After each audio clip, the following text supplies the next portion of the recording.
When your child is small, it's up to you to make sure their teachers know about their strengths and challenges. But by about 5th grade, your child might be ready to begin learning self-advocacy skills. This is age-appropriate for all kiddos and can be especially beneficial for those with neurodivergence or other diagnoses.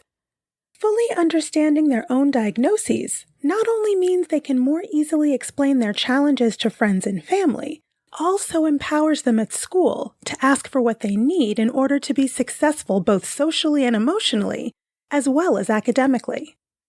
Today, I'm talking about helping your child build those self-advocacy skills while they're young, so they have lots of opportunities to practice and gain self-confidence in asking for support once they're out in the real world. Welcome back to Project Parenthood. I'm your host, Dr. Nanika Coor, clinical psychologist and respectful parenting therapist. Each week I'll help you repair and deepen your parent-child connection, increase self-compassion and cooperation from your kids, and cultivate joy, peace, and resilience in your relationship with them. Most parents are well-versed in their child's strengths and weaknesses and do a lot of speaking up on their child's behalf, getting them the things that they need to succeed in school and in life. And that makes sense when kids are very small. But by about age 10, many kids are ready to take a more active role in their educational experiences.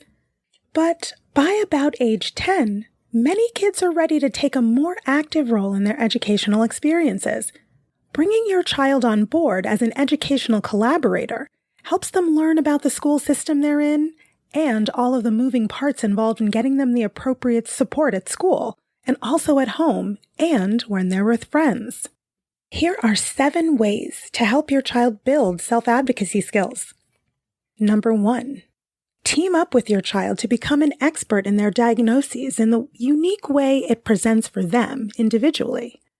When your child is diagnosed with, say, ADHD, sometimes you think you already know what that means about them. But do you really understand what ADHD is?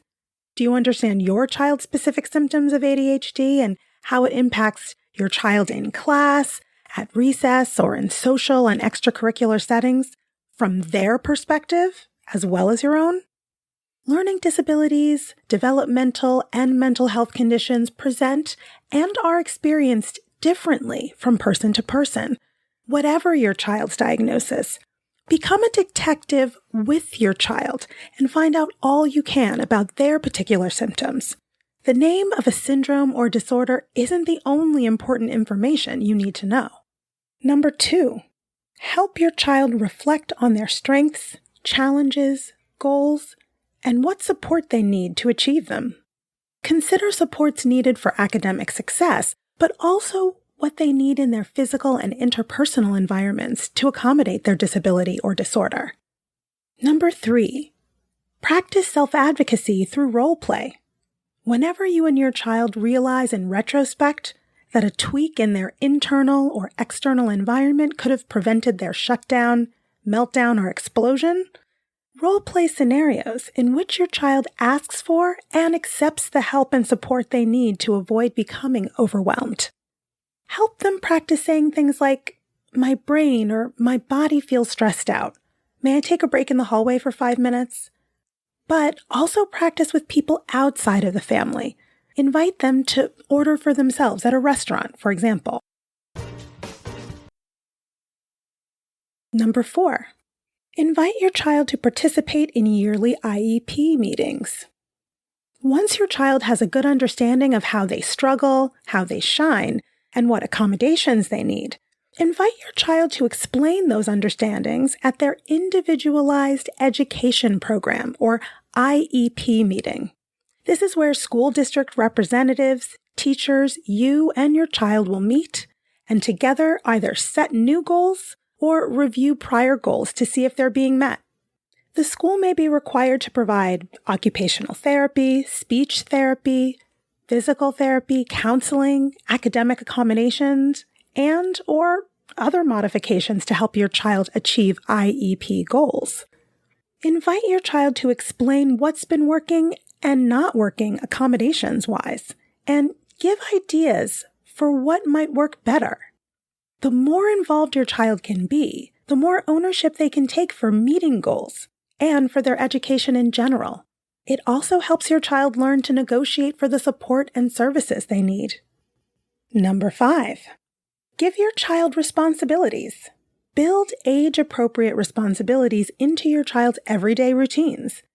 Every day after school could involve putting all of their outside belongings in their appropriate inside homes, and setting the table for dinner, clearing the dishes at the end of the meal, or helping to load the dishwasher.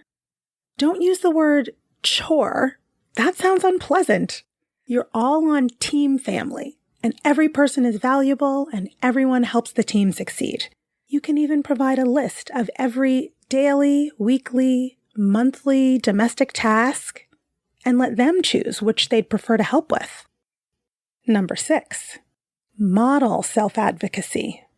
Communicate your own needs and concerns clearly and assertively, but always respectfully. For example, if you're at a restaurant and the food is served cold, you might say, "Pardon me, our food is cold. Could we please have it reheated?" Model using active listening skills and the willingness to compromise. Let them see you speaking up when you need help or you feel uncomfortable, so your child knows that it's okay to say no to things you don't want to do, for example. And number 7, share your own experiences. Share with your child stories about when you stood up for yourself or spoke out for what you believed in and how it turned out, both the times it went well and the times it didn't work out at all. Even though speaking up may not always solve a problem quickly or easily, it's important to teach children the value of being brave and speaking up for themselves or what they believe in. No matter where your child is on their journey to developing self-advocacy skills, it's important to create a supportive and encouraging environment for them. Let them know that you believe in them and that you're their number one supporter. That will also go a long way to helping them develop the confidence they need to advocate for themselves and take an active role in their education. That's all for today's episode of Project Parenthood. Thanks for listening, and I hope you found this helpful. Be sure to join me live on Instagram at BKParents on Monday, October 16 at 12:45 p.m., where you can ask me anything. You can get your questions answered in real time.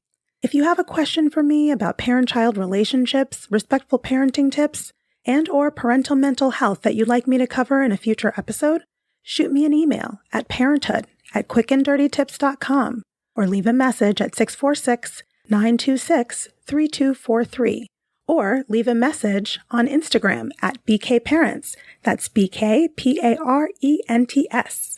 And you can learn about my private practice working with parents living in New York State at www.brooklynparenttherapy.com. Catch you next week. Project Parenthood is a Quick and Dirty Tips podcast. It's audio engineered by Dan Firebend, and our director of podcasts is Adam Cecil. Our podcast and advertising operations specialist is Morgan Christensen. Our digital operations specialist is Holly Hutchings, and our marketing and publicity associate is Davina Tomlin. See you next week.